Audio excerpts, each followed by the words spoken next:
Cricket ಜಗತ್ತಿನ interesting ಸುದ್ದಿಗಳನ್ನು quick ಆಗಿ ಹೇಳ್ತೇನೆ ಕ್ರಿಕೆಟ್ ರೌಂಡ್ ಅಪ್ ನಲ್ಲಿ. ನಾನು ಶಾಂತ. ನ್ಯೂಸ್ ಉದ್ಯಾನದ ಸಬ್ಸ್ಕ್ರೈಬರ್ ಆಗೋದಕ್ಕೆ ಮರಿಬೇಡಿ. ನಾಯಕತ್ವದ ಬದಲಾವಣೆಗೆ ಎಲ್ಲ ವದಂತಿಗಳಿಗೆ ಖುದ್ದು ಸನ್ರೈಸರ್ಸ್ ಹೈದರಾಬಾದ್ ಫ್ರಾಂಚೈಸಿ ತೆರೆ ಎಳೆದಿದೆ. ಐಪಿಎಲ್ 2026ರಲ್ಲೂ ಪ್ಯಾಟ್ ಕಮಿನ್ಸ್ ಅವರೇ ಎಸ್ಆರ್ಎಚ್ ತಂಡದ ನಾಯಕನಾಗಿ ಮುಂದುವರಿತಾರೆ. ಪ್ಯಾಟ್ ಕಮಿನ್ಸ್ ಐಪಿಎಲ್ 2024ರಲ್ಲಿ ಸನ್ರೈಸರ್ಸ್ ಹೈದರಾಬಾದ್ ತಂಡದ ನಾಯಕನಾಗಿ ಆಯ್ಕೆಯಾಗಿದ್ರು. ಅಲ್ಲದೆ ಚೊಚ್ಚಲ ಸೀಸನ್ನಲ್ಲಿ ಎಸ್ಆರ್ಎಚ್ ಪಡೆಯನ್ನ ಫೈನಲ್ಗೆ ಕೊಂಡೊಯ್ದಿದ್ರು. ಇಂಡಿಯನ್ ಪ್ರೀಮಿಯರ್ ಲೀಗ್ ಸೀಸನ್ 19ರಲ್ಲಿ ಸಂಜು ಸ್ಯಾಮ್ಸನ್ ಧರಿಸಲಿರುವ ಜೆರ್ಸಿ ನಂಬರ್ ಅನ್ನ ಚೆನ್ನೈ ಸೂಪರ್ ಕಿಂಗ್ಸ್ ಅನಾವರಣಗೊಳಿಸಿದೆ. ಜೆರ್ಸಿ ಅನಾವರಣದ ವಿಡಿಯೋ ಬಿಡುಗಡೆ ಮಾಡಿದ್ದು ಸಂಜು ಸ್ಯಾಮ್ಸನ್ ಅವರ ಆಪ್ತನಾಗಿರುವಂತ ಮಲಯಾಳಂ ಚಿತ್ರನಟ ನಿರ್ದೇಶಕ ಬೆಸಿಲ್ ಜೋಸೆಫ್ ಕೂಡ ಕಾಣಿಸಿಕೊಂಡಿದ್ದಾರೆ. ಜೆರ್ಸಿ ನಂಬರ್ 11ರಲ್ಲಿ ಸಿಎಸ್ಕೆ ಪರ ಸಂಜು ಸ್ಯಾಮ್ಸನ್ ಕಣಕ್ಕಿಳಿಯಲಿದ್ದಾರೆ. ನವೆಂಬರ್ 30ರಿಂದ ಆರಂಭವಾಗಲಿರುವಂತಹ ಭಾರತ ಮತ್ತು ಸೌತ್ ಆಫ್ರಿಕಾ ಏಕದಿನ ಸರಣಿಗೆ ಕುತ್ತಿಗೆ ನೋವಿನಿಂದ ಬಳಲ್ತಾ ಇರುವಂತಹ ಶುಭ್ಮನ್ ಗಿಲ್ ಹೊರಗುಳಿಯುವ ಸಾಧ್ಯತೆ ಇದೆ. ತಂಡದ ನಾಯಕ ಯಾರಾಗ್ತಾರೆ ಅನ್ನುವಂಥ ಪ್ರಶ್ನೆ ಇದೆ. ಉಪನಾಯಕ ಶ್ರೇಯಸ್ ಅಯ್ಯರ್ ಕೂಡ ಗಾಯದ ಕಾರಣದಿಂದಾಗಿ ತಂಡದಿಂದ ಹೊರಗುಳಿಯಲಿದ್ದಾರೆ. ಹೀಗಾಗಿ ಕೆಎಲ್ ರಾಹುಲ್ ಮತ್ತು ಟೆಸ್ಟ್ ಉಪನಾಯಕ ರಿಷಬ್ ಪಂತ್ ಪ್ರಮುಖ ಸ್ಪರ್ಧಿಗಳಾಗಿದ್ದಾರೆ. ದೋಹಾದಲ್ಲಿ ನಡೀತಾ ಇರುವಂತಹ ಏಷ್ಯಾ ಕಪ್ ರೈಸಿಂಗ್ ಸ್ಟಾರ್ ಟಿ20 ಟೂರ್ನಿಯ 10ನೇ ಪಂದ್ಯದಲ್ಲಿ ಭಾರತ ಎ ತಂಡ ಗೆಲುವು ಸಾಧಿಸಿದೆ. ಒಮಾನ್ ನೀಡಿದಂಥ 135 ರನ್ಗಳ ಗುರಿಯನ್ನ 17.5 ಓವರ್ಗಳಲ್ಲಿ 4 ವಿಕೆಟ್ಗಳ ನಷ್ಟಕ್ಕೆ ಗೆದ್ದುಕೊಳ್ತು. ಈ ಗೆಲುವಿನೊಂದಿಗೆ team India Asia cup rising star ಟಿ20 ಟೂರ್ನಿಯಲ್ಲಿ ಸೆಮಿಫೈನಲ್ಗೇರಿದೆ. ಭಾರತ ಮತ್ತು ಸೌತ್ ಆಫ್ರಿಕಾ ನಡುವಿನ ದ್ವಿತೀಯ ಟೆಸ್ಟ್ ಪಂದ್ಯ ನವೆಂಬರ್ 27ರಿಂದ ಶುರುವಾಗಲಿದೆ.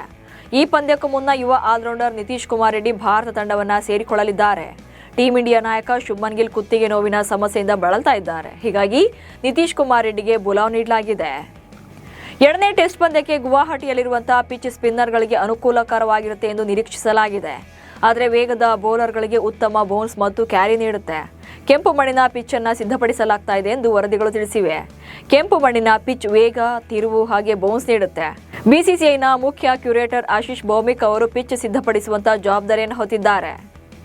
2ನೇ ಟೆಸ್ಟ್ ಪಂದ್ಯಕ್ಕೂ ಮುನ್ನ ದಕ್ಷಿಣ ಆಫ್ರಿಕಾಗೆ ಶಾಕ್ ಎದುರಾಗಿದೆ. ಆಫ್ ಸ್ಪಿನ್ನರ್ ಸೈಮನ್ ಹಾರ್ಮರ್ ಮತ್ತು ಮಾರ್ಕೋ ಜಾನ್ಸನ್ ಅವರನ್ನು ಆಸ್ಪತ್ರೆಗೆ ದಾಖಲು ಮಾಡಲಾಗಿದೆ. ವರದಿಗಳ ಪ್ರಕಾರ ಹಾರ್ಮರ್ ಭುಜದ ಗಾಯದಿಂದ ಬಳಲ್ತಾ ಇದ್ರೆ ಜಾನ್ಸನ್ ಗಾಯದ ಬಗ್ಗೆ ಮಾಹಿತಿ ಇಲ್ಲ.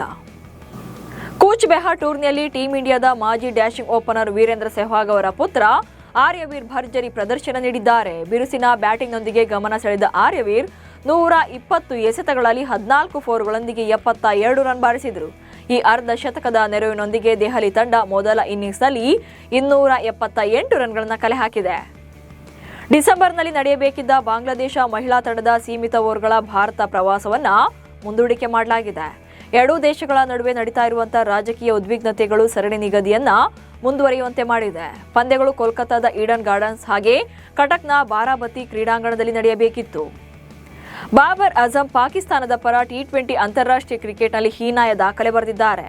ರಾವಲ್ಪಿಂಡಿಯಲ್ಲಿ ನಡೆದ ಜಿಂಬಾಬ್ವೆ ವಿರುದ್ಧದ ಮೊದಲ ಟಿ20 ಪಂದ್ಯದಲ್ಲಿ 3ನೇ ಕ್ರಮಾಂಕದಲ್ಲಿ ಕಣಕ್ಕಿಳಿದ ಬಾಬರ್ ಅಜಂ 0 ಸುತ್ತಿದ್ದಾರೆ, ಅಂದರೆ ಡಕ್ಔಟ್ ಆಗಿದ್ದಾರೆ. ಹೀಗೆ 0 ಸುತ್ತೋದ್ರೊಂದಿಗೆ ಪಾಕಿಸ್ತಾನದ ಡಕ್ಮ್ಯಾನ್ಗಳ ಪಟ್ಟಿಯಲ್ಲಿ ಬಾಬರ್ 3ನೇ ಸ್ಥಾನಕ್ಕೇರಿದ್ದಾರೆ. ಬಾಬರ್ 9 ಸಲ ಶೂನ್ಯಕ್ಕೆ ವಿಕೆಟ್ ಒಪ್ಪಿಸಿದ್ದಾರೆ. ಇವಿಷ್ಟು ಇವತ್ತಿನ ಕ್ರಿಕೆಟ್ ರೌಂಡ್ ಅಪ್ ಸುದ್ದಿಗಳು. ನಮಸ್ಕಾರ.